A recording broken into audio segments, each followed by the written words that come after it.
these two teams over 70, 75 years go through cultural waves. Both of them go through cultural waves. I have no doubt about that.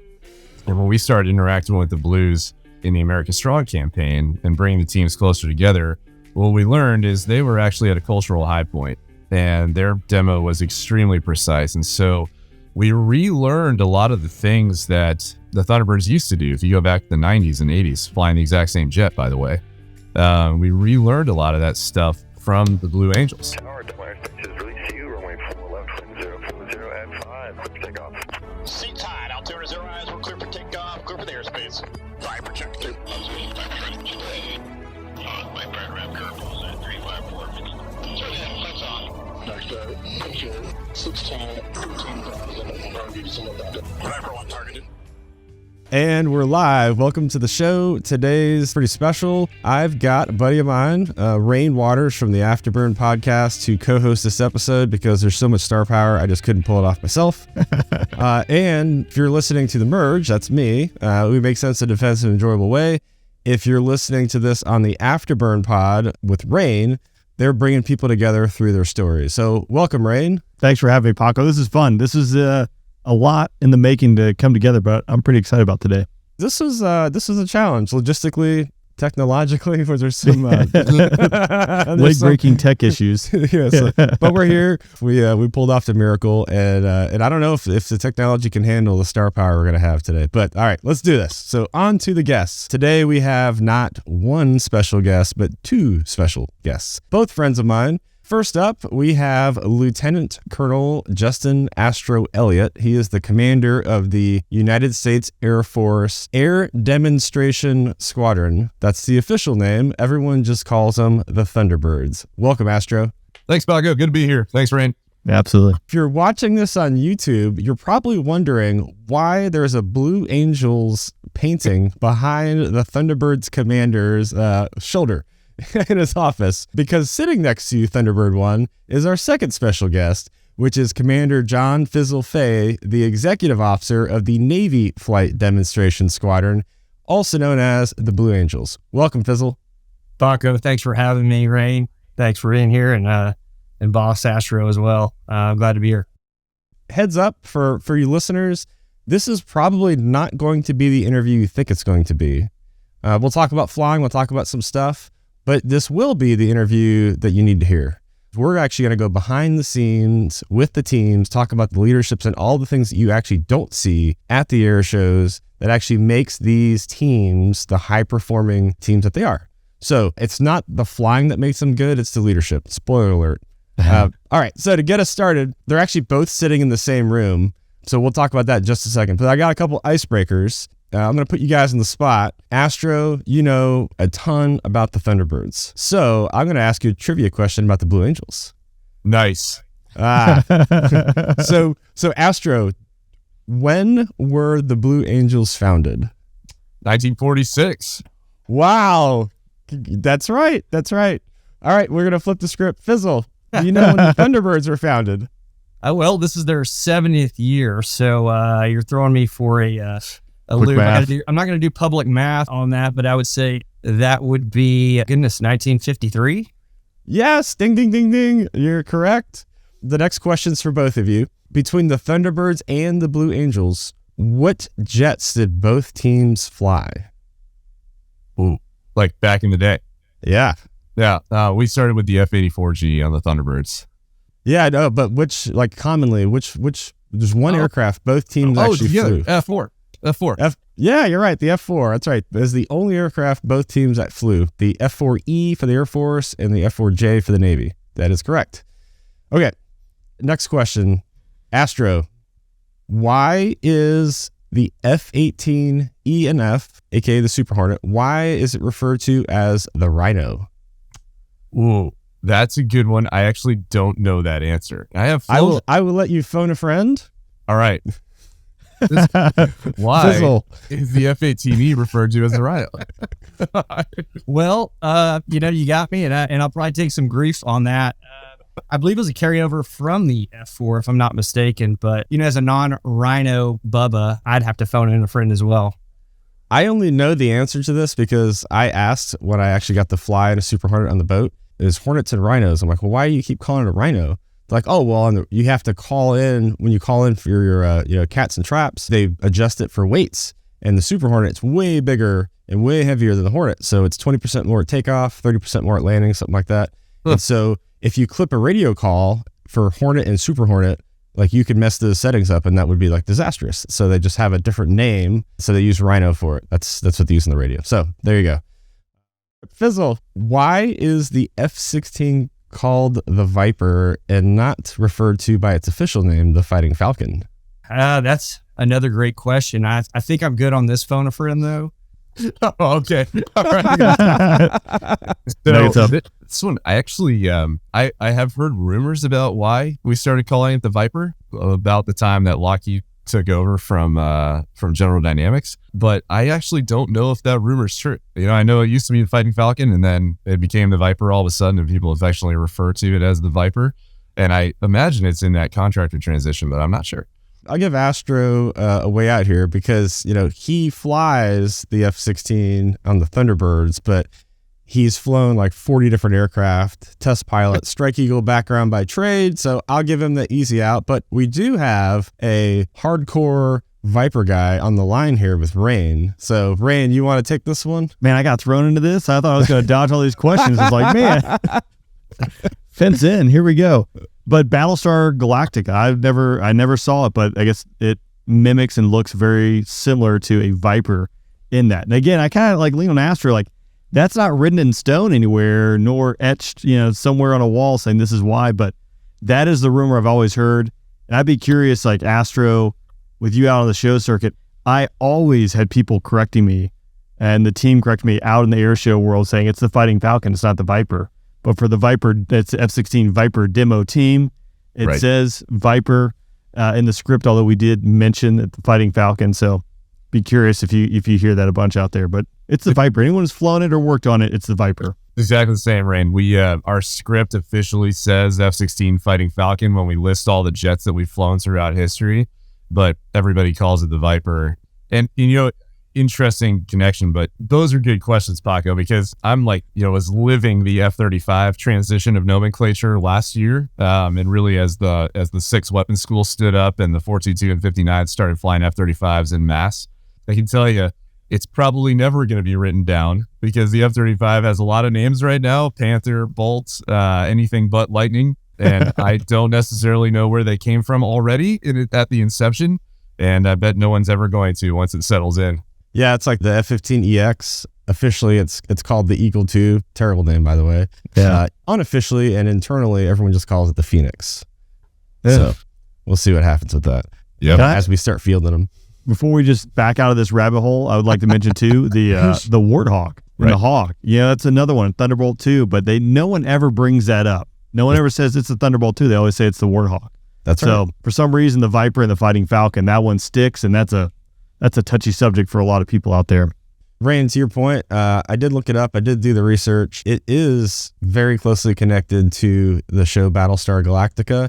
There is a space superiority starfighter called the Colonial Viper on the show. And if you Google a picture, we'll put a picture in the show for those on YouTube. It looks like a Viper, like an F-16. It has the bubble canopy and the way that the wings, the tail, like it looks like someone took a F-16 and adapted it to go be a space superiority fighter. Okay, 2 last questions. Who has the bigger patch?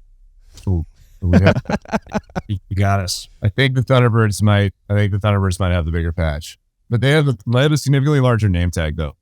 They do, yeah. So I think I think the real estate wise it evens out. I think the Air Force wins on the bigger patch war, and then the Navy wins on the bigger name war. So, and if you had to tie break it, Fizzle's flag is at least 1.6 times the size of mine. The war of escalation over time between the two teams' uniforms. But I think the Navy actually won that with the tighter uniform.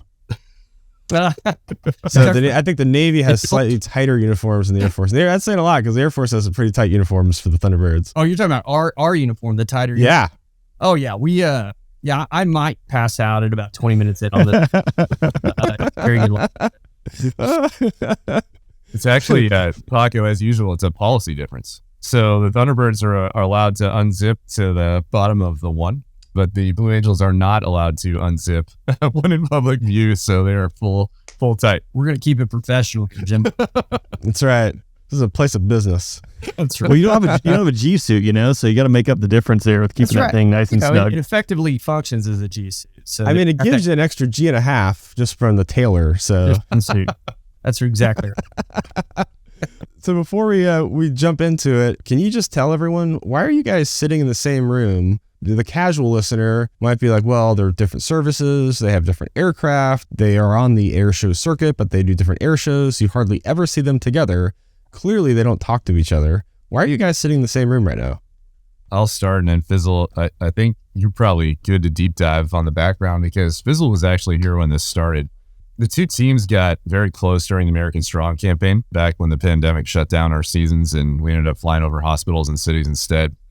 And that was the beginning of a relationship that was frankly long overdue between the two teams. So we are in El Centro, California, where the Blue Angels train for their 3 months of winter training every year. The Thunderbirds, starting in my first year in 2022, brought on a training syllabus that involved multiple deployments. So instead of staying at Nellis Air Force Base and anchoring for the entirety of training season and pushing all the risk of travel and logistics and everything that goes on in show season all the way to the right to March, we decided that we were going to move every 2 weeks to a different location. And the culmination of that movement phase is right here with our brothers and sisters in the Blue Angels. So we're here for 8 days. Training alternating goes with the Blues. So they fly first go, then we fly second go, they fly third go, we fly fourth go. And sometimes they even fly a fifth go afterwards and wrap it all up. Share lessons learned, fly together, learn from each other, and build a better team for the Department of Defense of the United States. Awesome. And you guys have a tradition now where you have kind of like a joint dinner, right? We do dinner. We do. Navy League has been hosting a dinner here. It's an opportunity for us to for both teams to kind of get like a commit atmosphere. Boss Astro, I think y'all probably did some stuff like that, but for us, it was an opportunity for the officers, at least our officer wardroom, to get out there, go through the boss commit speech, and then team introductions to kind of inform the public on what we do, because public outreach, let's face it, that's 50% of our mission right there. So it's a great opportunity for both teams to do that. I would just simply say that this the joint interoperability, this is our 4th year of doing it. It's iron sharpens iron. We are one team, one fight in this whole thing.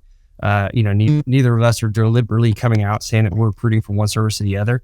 We're both in it to say, hey, go out and be a better version of yourself, inspire the next generation behind us, and kind of showcase this culture of excellence that I think both teams exhibit. It is a sibling rivalry, as someone who has siblings, but that also means that we're family. And I think the last 4 years have really emphasized that between both teams, and we're better for it. Was there anything that changed in the way that you fly or operate that you learned from the other team? They say, hey, that's a better way of doing it. Let's tweak here or there. Was there anything that came out of this process? Oh boy, did it ever. Raid, how far do you want me to go with this? I can talk for 5 straight minutes on that question alone. Well, I think it's good. I mean, because it's one thing if you're the premier demonstration team, right? And you're operating at that level, it is tough, I think, for a lot of people sometimes, like, I don't need to learn anything else. But that's the thing at fighter pilots, right? Like, you're always striving to be better. And I think the humility part is a key piece, but not an easy thing to do when, again, you're wearing a blue flight suit and you guys have been right? Like, don't need to take anything from anyone else. So I think people would be interested to hear just the fact of, what influenced one another. Okay. Well, it was a lot. I'm gonna take you guys on a bit of a historic journey here through the Thunderbirds. And then we can go a lot deeper on this as we get into the podcast. But just to kind of give you a big picture overview of where we were at before this interaction started between the Blues and the Thunderbirds. Thunderbirds were in a pretty tough period in history. You go back to just prior to the pandemic, back to 2018, 2019 timeframe, and look at a snapshot in Thunderbird history. Here's what you see. You had a fatal accident that killed Cajun. You had 3 Class A mishaps within a very short period of time. You had a commander leader fired, and you had a demonstration that was poor enough, frankly, that To this day, we're trying to get rid of some of the pictures on Google of our Diamond Pass and Review, which was supposed to be our elite formation maneuver that demonstrates the ultimate precision flying that the U.S. Air Force is capable of. And Paco and Rain, I'll send you that photo just so you've got it, because I think it's worth showing people that sometimes it's difficult to see culture drift in an organization, and sometimes it is not. Sometimes it's right there, visibly right in front of you. The way things were being flown were just incorrect. And, it had drifted to a point culturally where the Thunderbirds had anchored on hey, we make a lot of noise. We bring a lot of thrust and oomph and scare the crowd. And that's our demonstration. And it doesn't matter that much anyway, because people have a hard time telling the difference in precision and non-precision. And it's really about the outreach and the, getting that good social media presence out there. That had drifted. That was a prevailing thought process on the team if you go back just a few short years. There's a whole deeper history on how we got there, and I'm happy to talk about it as we dive in. But what I'll get at to answer your question directly is, for the Blues, these two teams over 70, 75 years go through cultural waves. Both of them go through cultural waves. I have no doubt about that. And when we started interacting with the Blues in the America Strong campaign and bringing the teams closer together, what we learned is they were actually at a cultural high point, and their demo was extremely precise. And so we relearned a lot of the things that the Thunderbirds used to do. If you go back to the 90s and 80s, flying the exact same jet, by the way, we relearned a lot of that stuff from the Blue Angels. And it was kind of a confirmation that some of the things the alumni were telling us to tighten back down on, in fact, were still possible. And we learned that from interactions with these guys and learning how to fly the Diamond Pass and Review again, the way it should be flown, for example. And then that rippled into a whole lot of other stuff. So enormous changes from the interaction. It's interesting that you bring that up about the cultural waves. There's highs and lows. And so if you go back to why the Air Force started flying the F-16, there's a whole history behind that. So the Thunderbirds took the F-16 over in 83, but from about 1974 to 1983, they were actually flying the T-38, Correct. a trainer. That's correct. And so they shifted away from flying combat aircraft to trainer aircraft for a few reasons. One of them, the economics of fuel during the oil crisis, but that itself started creating this cultural problem that had manifested over years and years and years. And the Thunderbirds killed 5 pilots within a 1-year time frame. One of them was a tragic mishap where 4 died in one event, and then the commander of the Thunderbird crashed and he died. So they canceled the season, they canceled everything, and they kind of rebuilt the Thunderbirds culturally, technologically. They shifted to the F-16. And Ash, this is your baby. You probably tell a story better than me, but what you just said reminds me a lot of how those people 30 years ago. Yep. Had some of the same challenges and how they kind of went through to rebuild what peak performance looks like in a high performing team. So you guys see any parallels from kind of 30 years ago from then and now? Oh yeah. In so many ways. That diamond crash in 82, that was a fundamental moment in this team's history. I'm going to zoom out just a little bit. If you look at the total lifetime accident history of the Thunderbirds, it is about a 10% loss rate for the pilots on the team. You look at the accident history of the Blue Angels, it's almost exactly the same. Same thing with major accidents, Class A mishaps. Approximately 25% of Thunderbird and Blue Angel pilots have been in a Class A mishap. It's just that difficult. There are no buffers on these demonstrations. They really are that close. They really are that low to the ground. And they really are that dependent on the blind trust between formation members.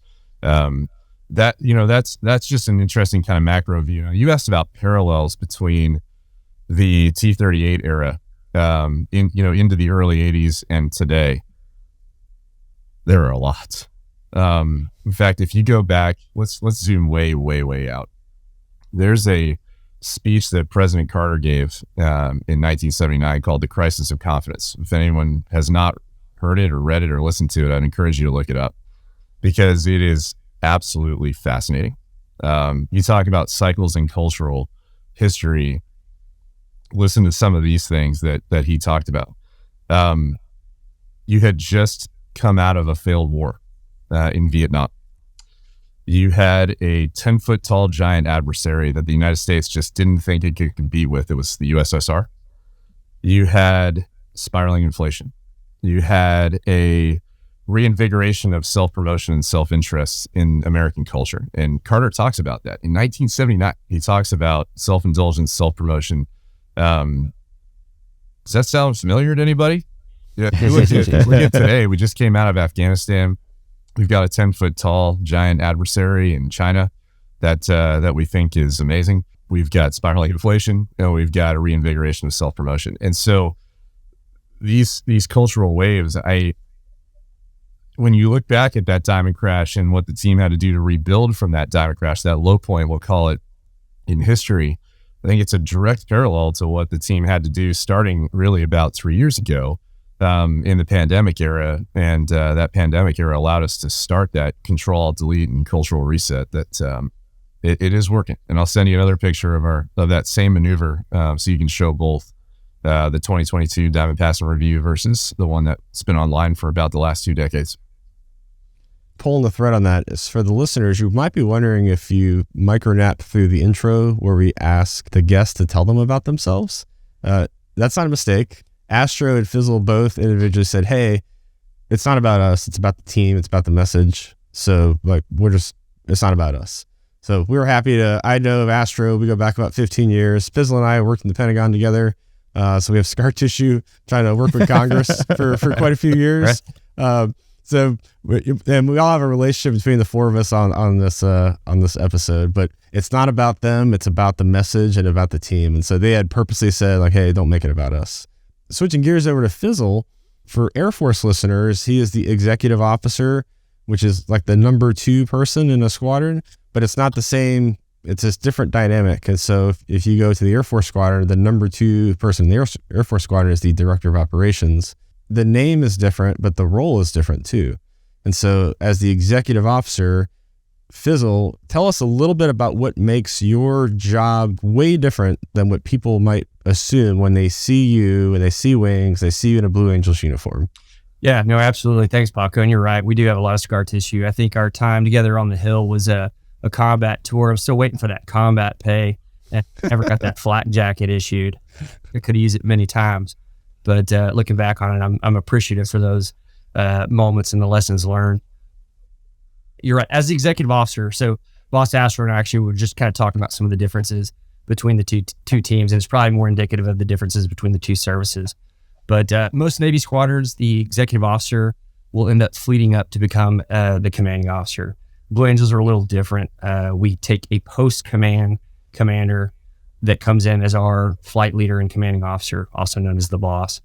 And so to help balance all those duties, because flying just occupies a significant amount of time here, and we're on the road upwards of 300 days a year, they determined that it would be best to have someone that could kind of help run the squadron on the ground. And that's kind of what I end up doing is I get to kind of help direct the efforts of the overall squadron, 143 people. That's 122 enlisted, 16 officers and 5 civilians that support our efforts day in and day out.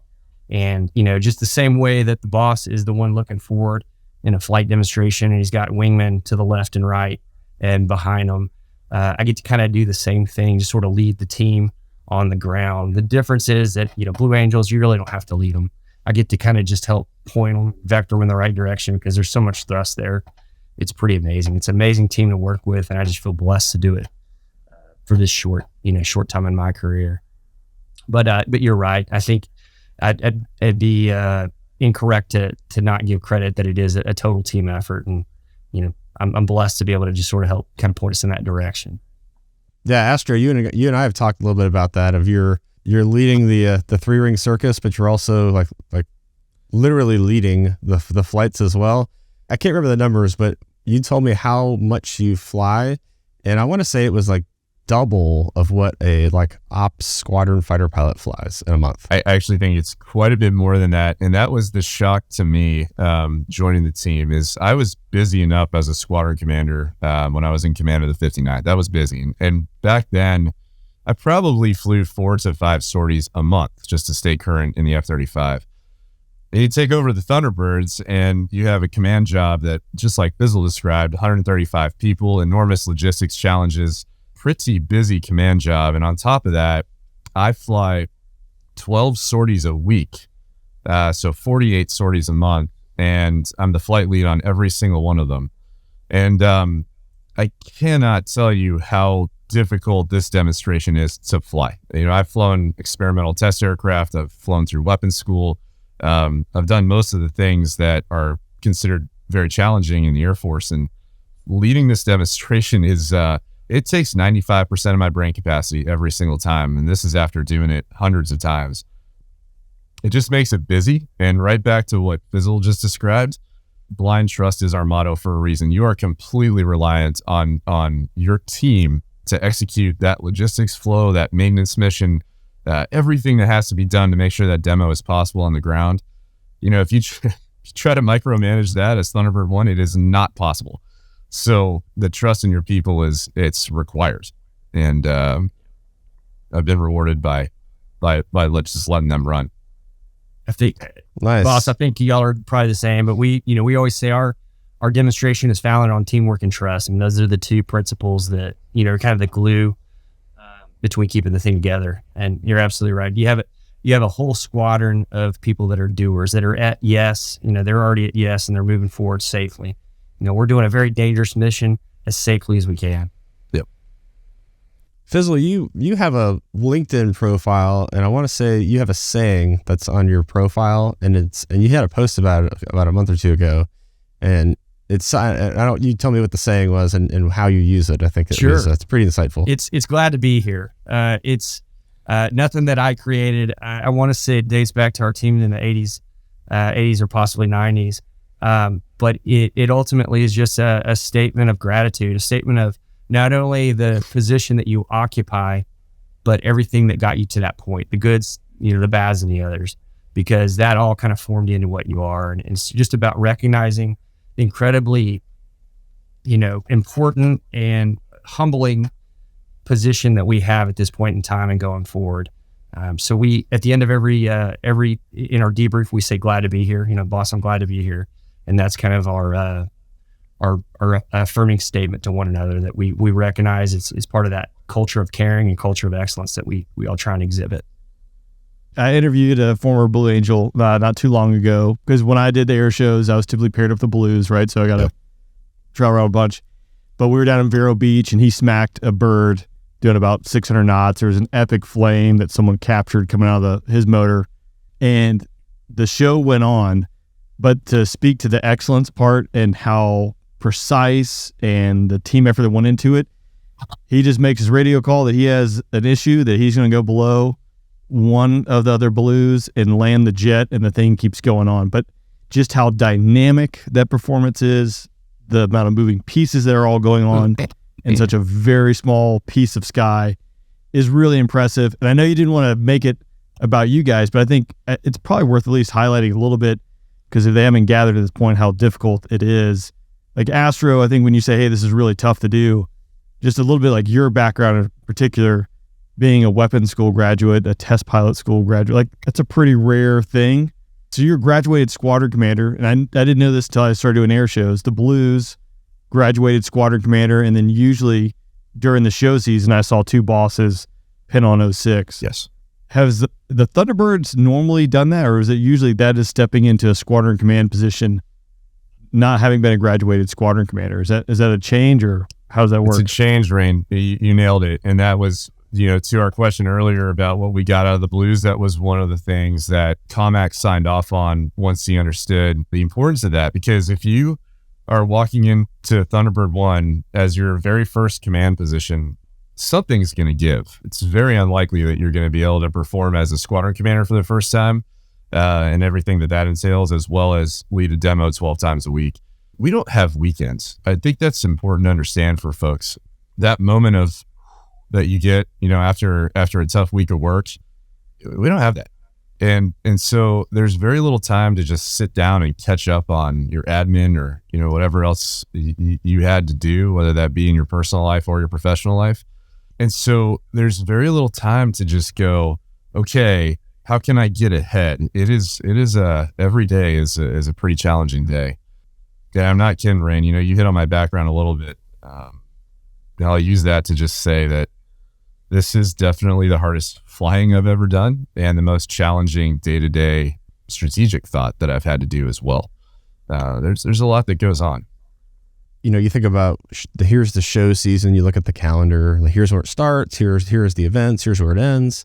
That's just one of your seasons. You don't have an off season. You have a show season and you have a training season. And the training season is when you shuffle the manpower. So all the people move. Some people join the team. So there's a spin up. They move positions. And so maintaining that strong cohesion of a high performance team with that much turnover every 12 to 24 months is, I think it's something that doesn't get enough attention. But it's, you look at the Thunderbirds, you see the aircraft, or the Blue Angels, you see the aircraft, you see the people, and you assume that they're the same people from season to season, but they're not. Yeah. I'll take a stab at that if that's all right. Yeah, go for it. First off, I'll say, like any good brother, if big Air Force, big Navy saw us with this setup, coming into this, they'd remove those silver Oakleys from us. But if they got to meet Boss Astro, no doubt they'd be putting a star or two on him because he's a solid guy. So we've enjoyed working together for sure. People don't realize that, a lot of times I think we go to Crowdline, we engage with the American public, and that a lot of times there's this perception that you join the military and you're a Blue Angel or a Thunderbird, right? And it's couldn't be further from the truth. And I know both teams have worked hard to reconnect with what we call in the Navy the fleet for y'all, your fighter force, right? Like showing people that, hey, we come from flying gray jets, and that's what we go back to after this tour. This is just a small moment in time that we get to go and highlight that, all the men and women that are serving around the globe doing all these great things that are out of eyesight. So there is that piece. I know for us, we are gone, 300 days, so it's busy, and you have to learn that as a newbie coming in. 1/3 of our team is new every year. 1/3 of our enlisted force. A little over, half of our flight demonstrations, so half of the Delta, 3 of our 6 pilots every year are new. And then just shy of half of our wardroom, our officer wardroom of 16 or 17 officers is new every year, is learning it for the first time.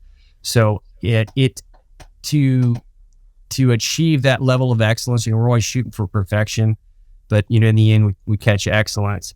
To do that, you have to have I think it speaks to just having standards, having this culture of caring and a culture of excellence. You're just always shooting for the best version. You're hitting yourself on the most minute details. We always say there's no minutia in the Blue Angels, and there really isn't, because there's no detail that should be overlooked. It's something we definitely carry over from the strike fighter community, and we're again just trying to make the most perfect show, the most perfect execution possible in the end, so that we make a meaningful impact.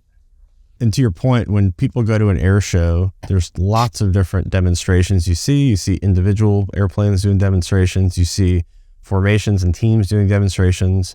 But what sets the Blue Angels and the Thunderbirds apart, in my opinion, is that it's a team of people who rotate on a continual basis. Unlike some of the other teams that you might see at an air show, they've been flying together for years and years and years. The Thunderbirds and Blue Angels don't do that. Every season, they're rotating people out of their team, and they're able to execute on such a high level that I think it speaks a lot to what Fizzle was talking about, where you shoot for perfection and you'll achieve excellence. But I mean, Astro, you and I have talked a lot about just team dynamics. It's not just, hey, this is the precision flying example for, in this case, the Air Force. The squadron itself is the other story, where it is the example squadron. Yes. For the Air Force. You want to talk about that a little bit? Yes. Let me paint that picture for the listeners. So, a lot of assumptions that I even had as an Air Force fighter pilot, growing up, well into my Air Force career, in fact, I was surprised by how untrue they were. So let me give you a couple of those assumptions. So assumption 1, the Thunderbirds is 6 pilots. Nope, it's 135 people. The assumption that I think a lot of people make when they see us in the crowd of, okay, this is the air show. Like this is our air show in Montana. So this must be what the Thunderbirds did this year. And then they trained for the other, 359 days a year that they weren't at this air show in Montana. Not true. We're the only Thunderbirds in the United States. Every single show that we fly, every single weekend, sometimes with midweek shows, that's all one team, one set of people, one group of 135 people, officer enlisted, that are doing all the travel across the country and bringing it back home and rebuilding. The assumption of swap outs, absolutely, you hit on that. Everyone assumes that we've been the same team for 70 years, and I guess you get old and your tenure expires and somebody fills in the caps. But nope, it's every single year we swap out 50% of the flyers and 1/3 of the enlisted, exactly like Fizzle just talked about. And then where it gets really interesting is when you walk into the Thunderbirds hangar, you inevitably have a moment where you say, "Wow, I'm assuming this squadron is extremely well funded and has all the money and all the manpower and all the time, because look at this hangar, right? It's huge. It's red, white, and blue. It's clean. The floor's polished. It's got a big American flag in the background. This is where all our money's going." Not true. That is the oldest hangar on Nellis Air Force Base. It was built in 1956. It was the first hangar on the base, and it should be in shambles right now based on the average squadron infrastructure budget that we have in the Air Force. The reason it's not is because our entire team is committed to that culture of creating a beacon of excellence in the name of service to something bigger than ourselves. One of our sayings is we expect to have an almost unbelievable attention to detail.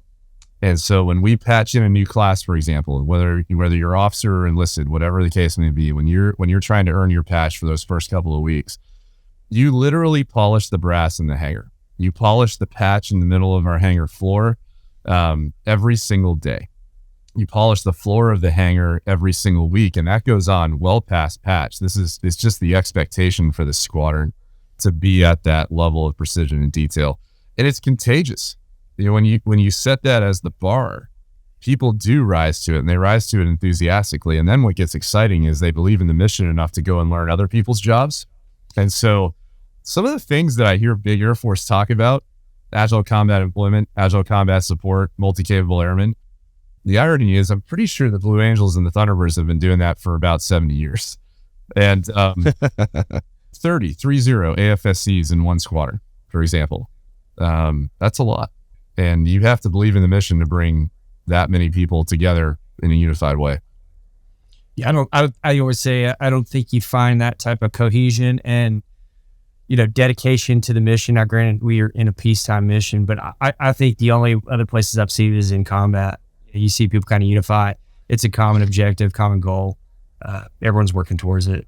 We get to be a part of that day in and day out. It's pretty awesome. Are the Blue Angels still housed in the VT-86 hangar at Pensacola? Yeah, that'd be a good trivia question because I don't know how old that hangar is, but again, same thing like Boss mentioned. It's an older hangar, but I think we take a little bit of pride in it. As kind of one of the service attributes the Navy has. A lot of times we don't have the best equipment, maybe not even the best training that was afforded, due to timelines or funding. But you always just find to make it work, and that's what we keep doing with that hangar. We keep finding a way to make it work, and we're constantly walking people back from the idea that the Blue Angels are these prima donnas that come in and have these major requests. Now we have some pretty stringent requests because we're doing this show over 32 cities across the United States every year from March to November.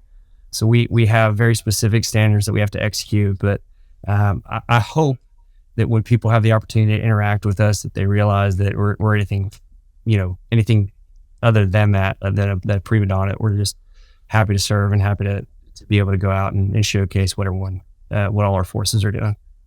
Fizzle, I did get to sneak into your squadron in December. I was in there for about 30 minutes or so, but a testament to that, like if you drive around Pensacola, I mean, there's still buildings that have tarps on them from the hurricane. What was that, 2-3 years ago? Yeah. So still battling that type stuff. Yep. Walking in there, you're looking at like the outside of the building looks like it might have gotten hit once or twice, a little bit, but you can tell again just the dedication to the professionalism.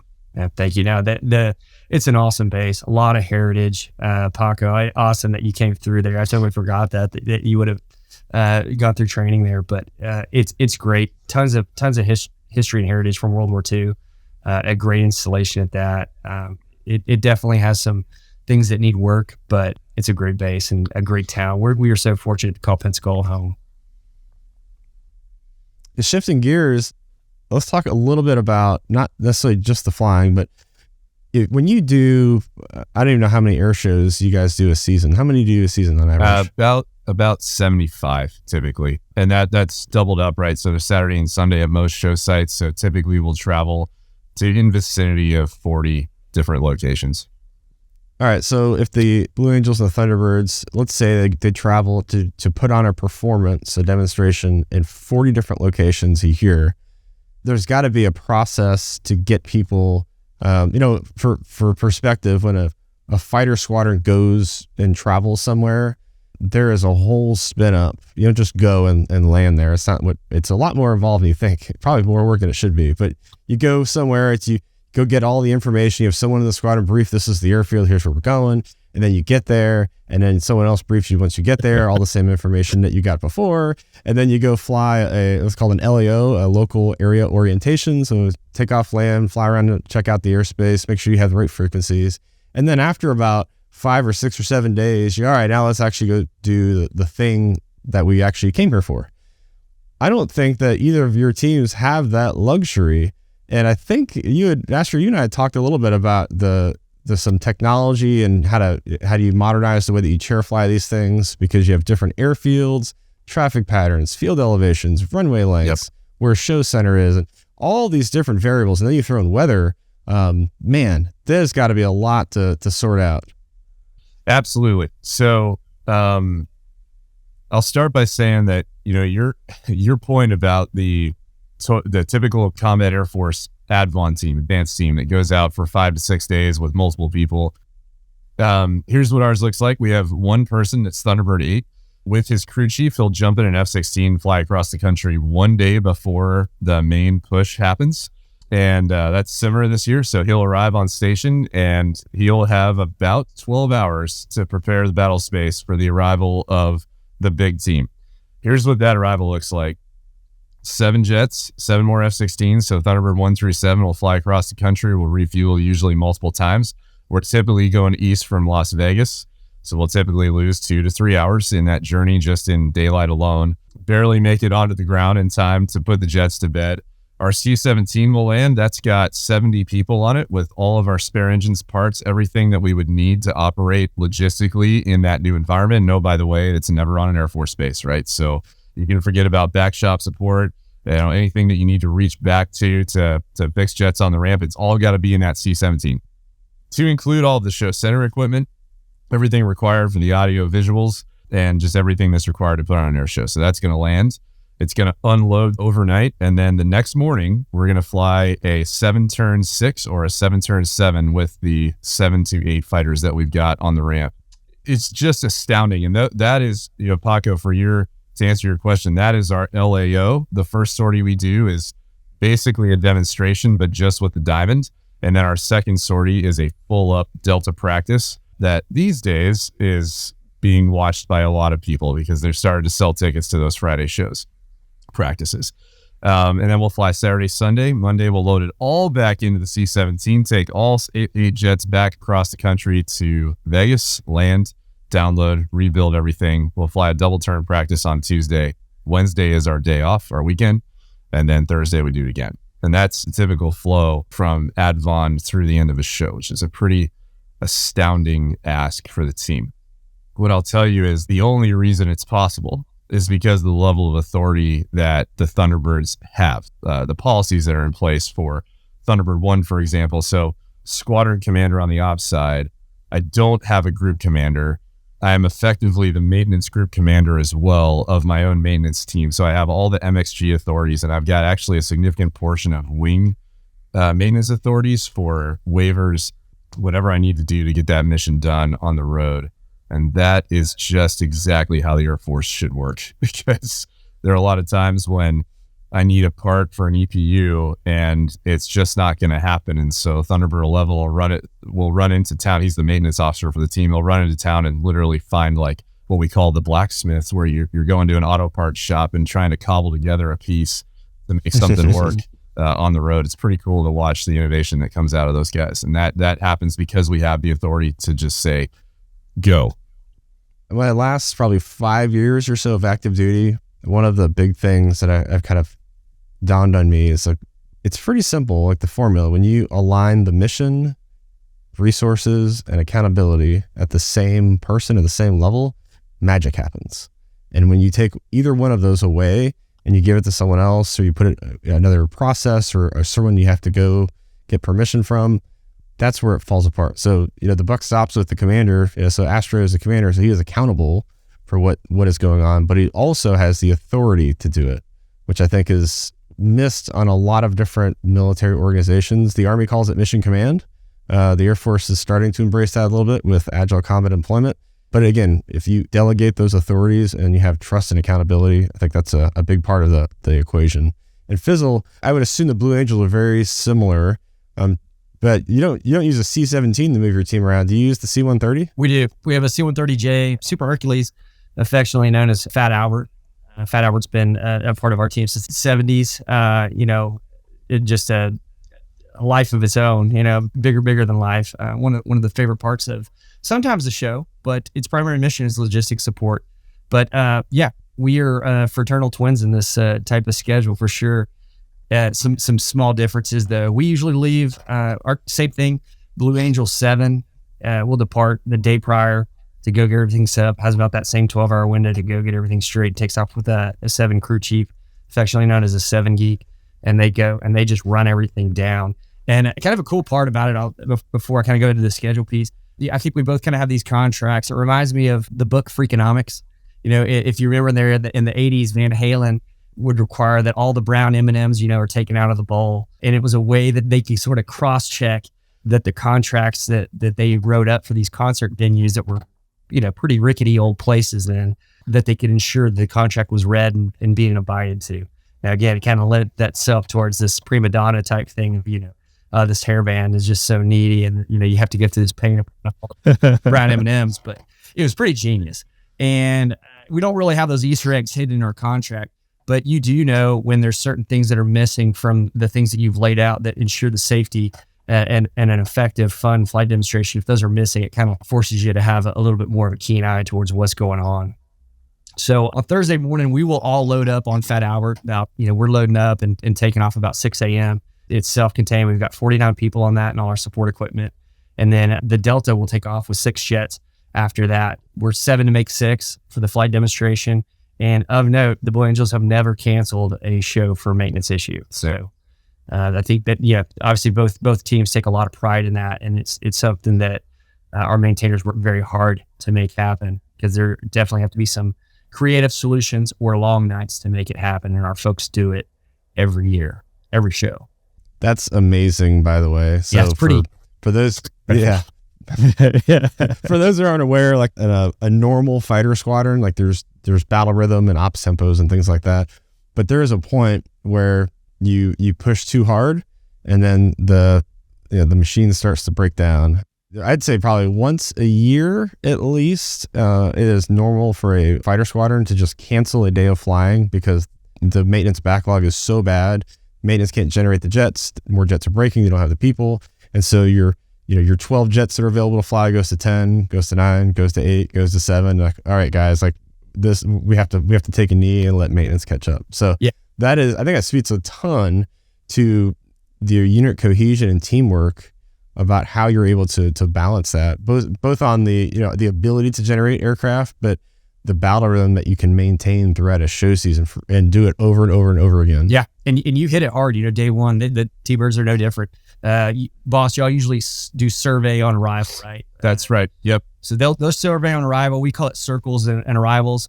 We don't do ours on arrivals. There have been years past that they did, but what we'll do is we'll land after our transit, do a quick media availability where we can kind of get out there with the media and kind of get the story told for the show, the upcoming show that weekend. And then we will debrief real quick, and then we'll brief up for our first practice performance of the day. Go out and do that and knock that out, get a quick practice in. And then we'll do the same thing on Friday. We'll practice Friday morning, do some high school public outreach type events. And then usually that night there will be a social function that kind of gets us involved with the air show. in the local community.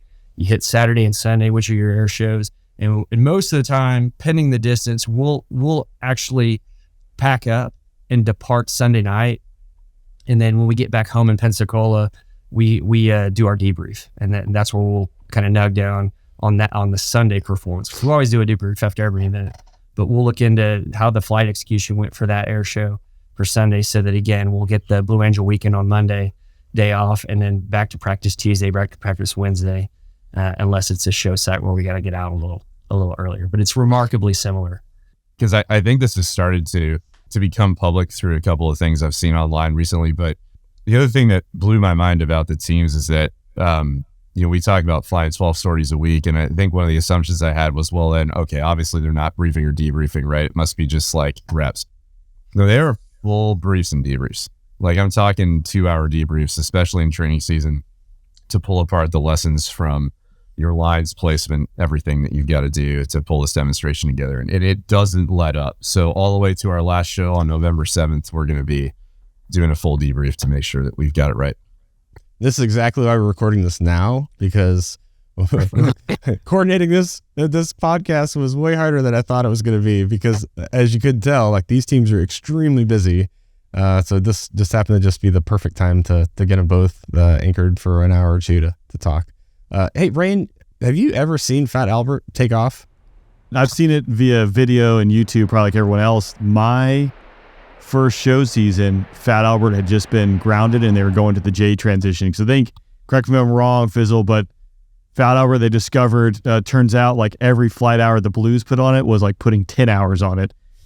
So it was like, and yeah, so you got like 12 more hours left flying this plane, and that's it. Yeah, there's a pretty wild calculation that goes in, the flight hours on aircraft for any sort of demo. We quit doing the JATO bottles in 7 because those were a holdover, a legacy, from the Vietnam War. So they actually just finally went through them all. We've got a couple out here in Shade Tree that we use as markers, a little bit of kind of our history and legacy. But the C-130J actually generates more thrust now than a T model did with JATO. So, tribute to the horsepower in those engines, and with what Lockheed, has done with it, it's pretty amazing. Wow. So the new Fat Albert doesn't have JATO? No JATOs. They don't have the JATO bottles anymore. I didn't know that. That was a British tail, correct? We did. We acquired it from the Ministry of Defense. Yeah. In 2020. Yeah. A little fun fact: across the pond, came back home. The J's been a great workhorse for us.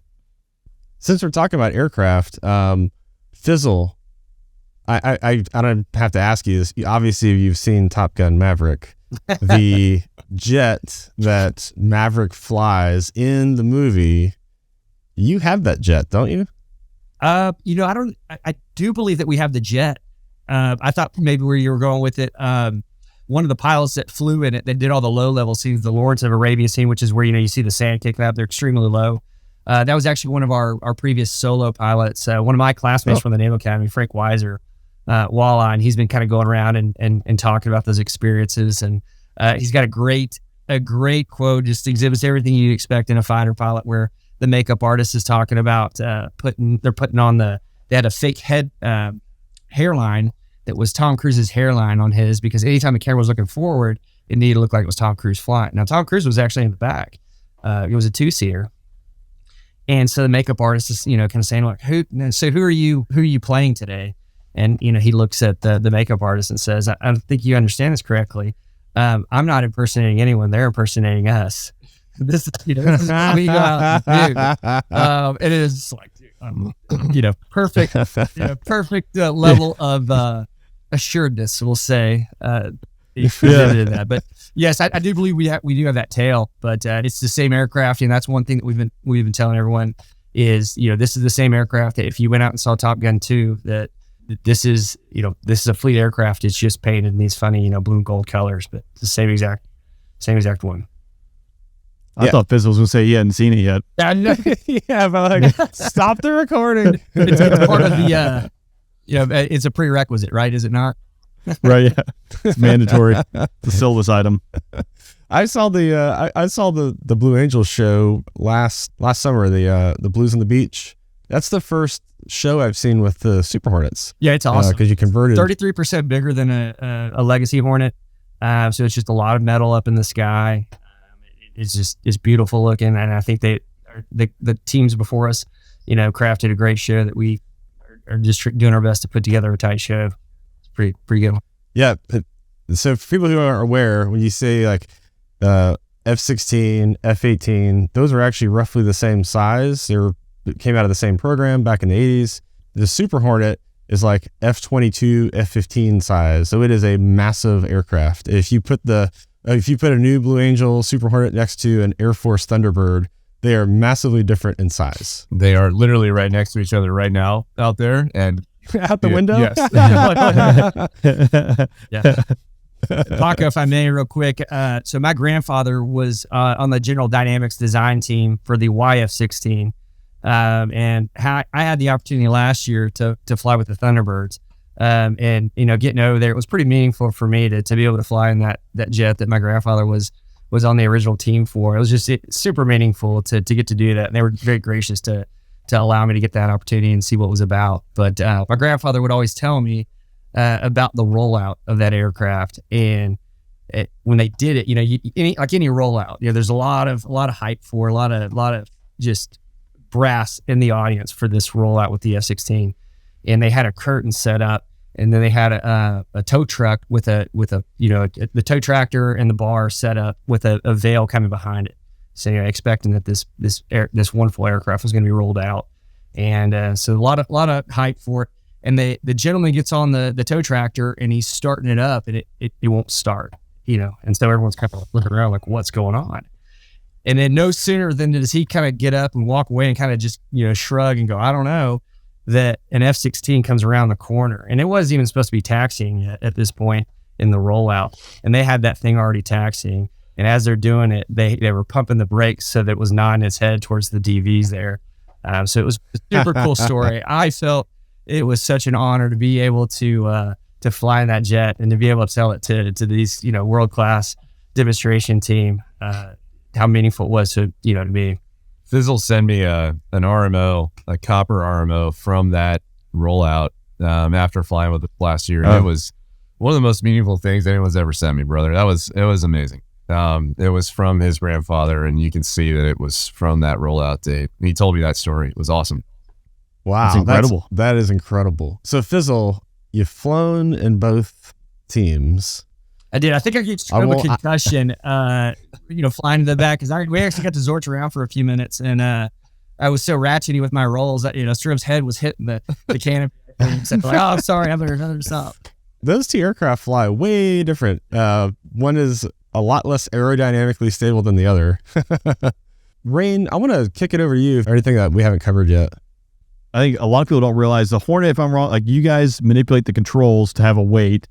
And then, boss, is it true full nose down trim for some maneuvers? Because again, the Viper, the side stick doesn't move, so to have that weight on the stick. Can you talk a little bit about that? And then Fizzle, talk about how the Hornet's manipulated. Yep. I'm gonna geek out for a minute here because this was really interesting to me. So I had heard the rumor of the nose down trim, and actually, when I was at Air Force Test Pilot School, I was taught about Thunderbird nose down trim. Now, what's interesting is I was taught by the Thunderbirds a different reason for that than I was taught by Air Force Test Pilot School for that full nose down trim. Now, a couple things, facts first. Shocking. It's essential. It is essential. Not only do my wingmen do it, but I actually do it as flight lead as well. And those are for some pretty interesting reasons that are worth understanding. So when we trim forward, just to give you the physics of it, I am trimming 12 out of 14 clicks down, even as the flight lead. So it's about 90% nose low, which is about negative 1.3 Gs in the Viper. So if I were to let go of the stick, it would bunt to negative 1.3. I'm holding approximately 16 pounds of pressure through the entirety of the demonstration. So Fizzle's going to tell you the Blues do the same thing. Every time the Thunderbirds in history have changed aircraft, inevitably it's gone like this. Okay, cool. We got this new airplane. It auto trims. We don't need to do the trim down thing anymore. It's going to work out. It's a magic airplane. Everything's going to be great. And then they fly a terrible demonstration for a while and then reach out to the alumni and say, hey, we can't fly our demo. This airplane's terrible. We need to go back to the old airplane. And everyone says, hey, well, did you try trimming forward? And so it's not just a Viper thing. It's a Blue Angels and Thunderbirds and every aircraft throughout history thing. And there are a few reasons for it. Number one, it tightens up all the ligaments in your forearm and your bicep. So there's no free play in the human mannequin system. So you are already locked down so that you are micro pressures from that point forward. So even as flight lead, that matters because when I'm easing out onto a line, if my G changes by 0.1, you have a collision potential between the wingmen. So it has to be absolutely iron statue for these maneuvers, both left and right hand. The second one is you're trimming out of the non-linear band of the F-16 flight control law. So the F-16 has like a build-up phase when you pull back on the stick from neutral, from free play to a incremental G build to a finally linear G build. And when you trim full forward, you actually move outside of that non-linear band and you're just operating in that linear zone on the downside of the stick. That's what test pilot school taught me. And the third one, when you put it all together, is where it gets really interesting. So boundary avoidance theory is used widely in the test pilot community, is the concept that if I tell you to point straight ahead at a target that you're looking at, you're able to do that pretty well as a human being. If on the other hand, I give you two barriers, one on each side, and I say, just avoid those barriers, what's going to happen is you're going to PIO. You're going to bounce off the barriers in an increasing oscillation and react to two different blockades, if you will, and you're inevitably going to induce an oscillation that goes exponential. The reason we trim full forward is because for the wingmen, you only have one barrier now. You are either pulling consciously into position or you are releasing and you are out of position. So it is a conscious, like one-way pull into your position, or you are releasing, you're out of that position. So there's no boundary avoidance PIO tendency with that trim full forward. So I know that was a geeky answer to it, but I think it's pretty cool stuff, actually. I would expect, there's so much to it. I would expect nothing less from a test pilot graduate with a call sign of Astro. Right. But all right, here's a follow-up before we go to Fizzle at the Blues. True or false, with the trim wheel back there, is there any kind of modification to it? Because it is just a wheel that you do with your thumb. I've heard soda straws and all sorts of stuff being taped there, which I don't know if that's true or not. So I can actually tell you if you the Blues attach a physical spring. Oh, you're asking me? Yes. Oh, so before we go to Fizzle for the Viper, okay. Yeah, is there anything that for the trim wheel other than just doing clicks on the stick? Absolutely. So, yep. So we've got a few modifications in the jet to make sure that we can grab those critical switches and trim panels without having to look down. It's all on the left side because my throttle hand can move and my stick hand is stuck in trim full forward. So it's always being used. So we have straws attached to our trim disconnect switch, because when you take off in the Viper for that loop on takeoff, if you pull the gear up, the trim will connect itself and it'll automatically neutralize itself to 1G. And we can't have that happen. So we actually disconnect that trim switch at takeoff and roll it full forward so that we can execute the loop on takeoff. And then right after the takeoff is finished, you'll hear me go left turn, connect trim 2, 3, 4, and we'll all reach down and connect that blind. We have the same thing on our ground speed calibrated airspeed switch, because that's something that we use pretty frequently in the show. Interesting. Now we know. Fizzle, tell us about the Super Hornet secrets to looking good. Yeah, well, I can tell you a little bit about the flight control, but I'm going to give it to you as a naval flight officer that was an econ major that graduated with the 275. Now, I gave 2.0 effort, so that's a 0.8 return on investment, so you're in pretty good hands here.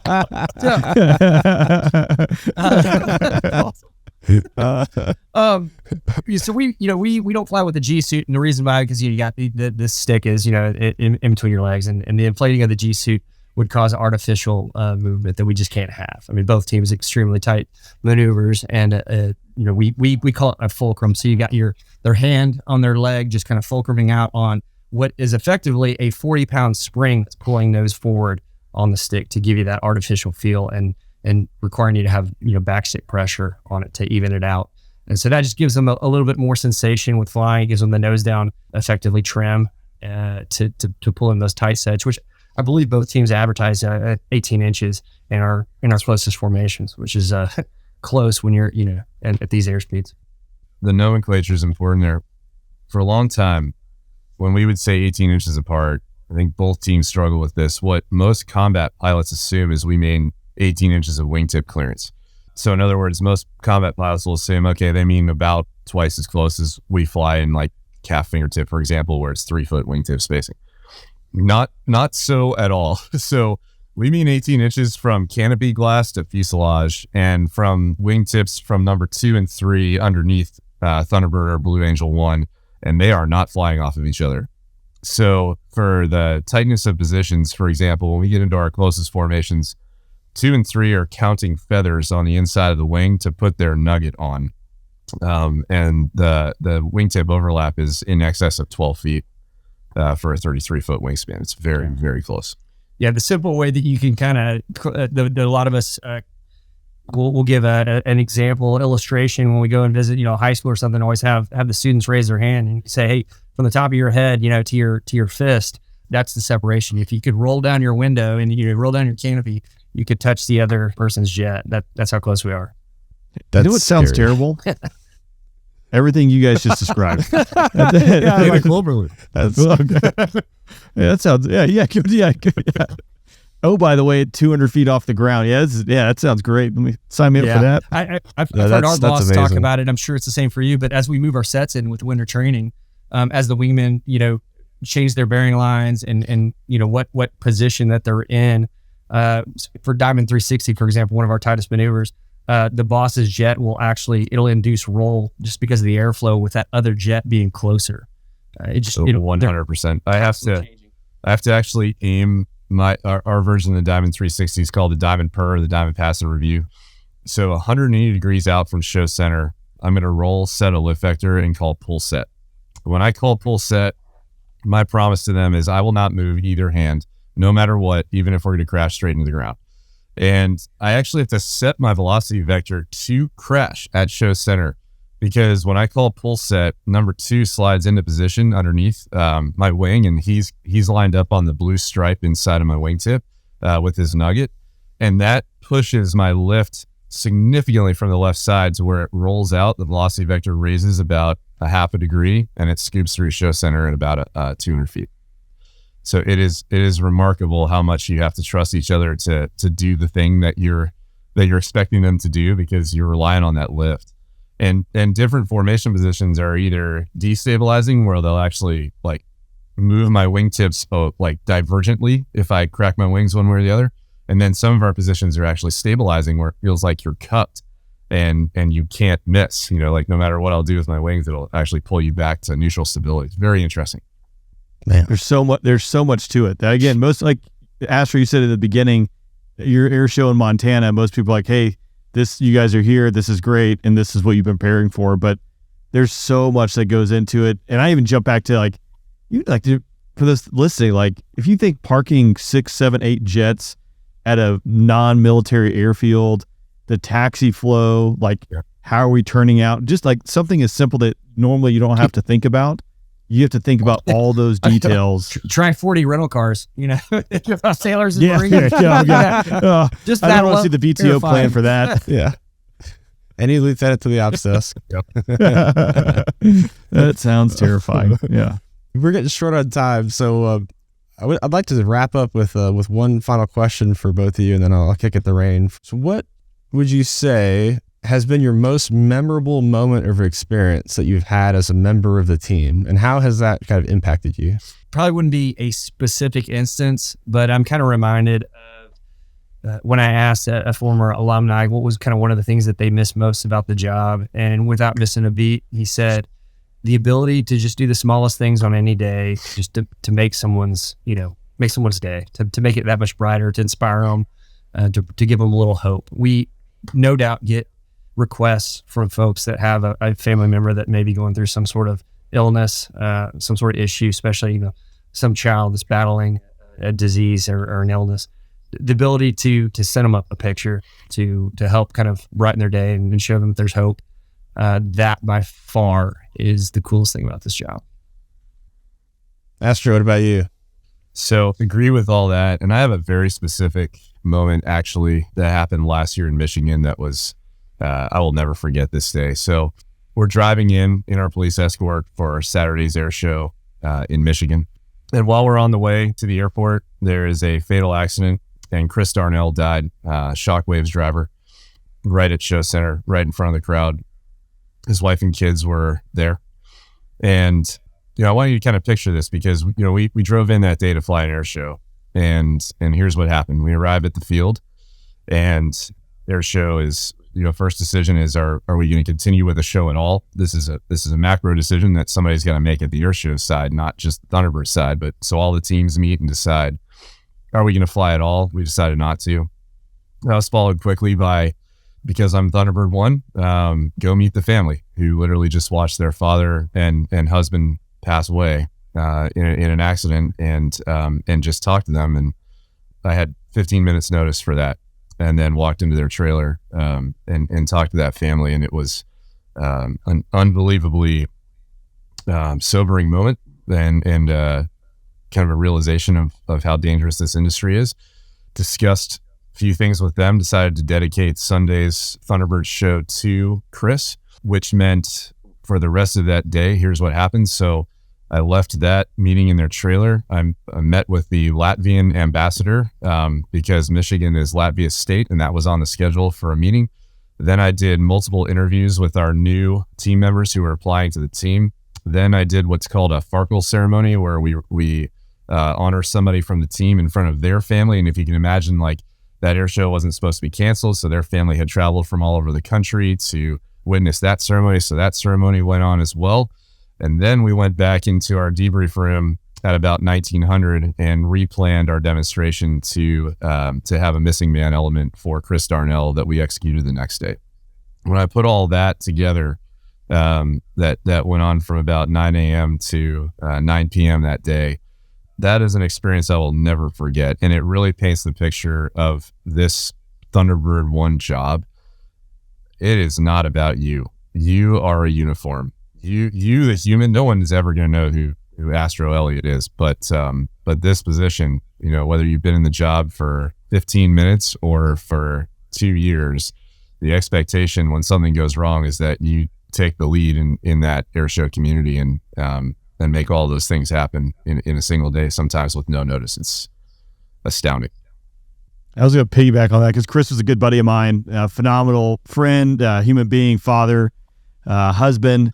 And I would say, boss, the piece, the informal, which I'm sure I know you were exposed to and saw it, but there is a video that's out there of you speaking on Sunday, yes, I think, after the performance, talking about some of the significance, which is pretty powerful. I think Rick Peterson put that together.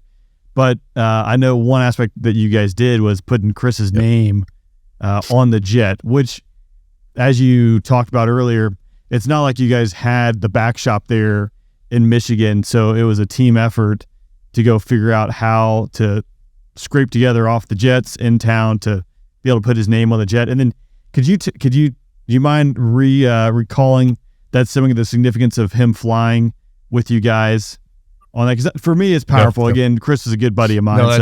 Thanks for mentioning that. I did not know that video was out there, and I do remember that ceremony. It was Sunday right after landing from that demo with the missing man. It was important to us that he flew in the wheel well. That's where we put our fallen warriors. We'll do those ceremonies on occasion in different hometowns, and typically we know that there's going to be a fallen warrior, so we have those letters already pre-printed, and we can put those in the wheel well.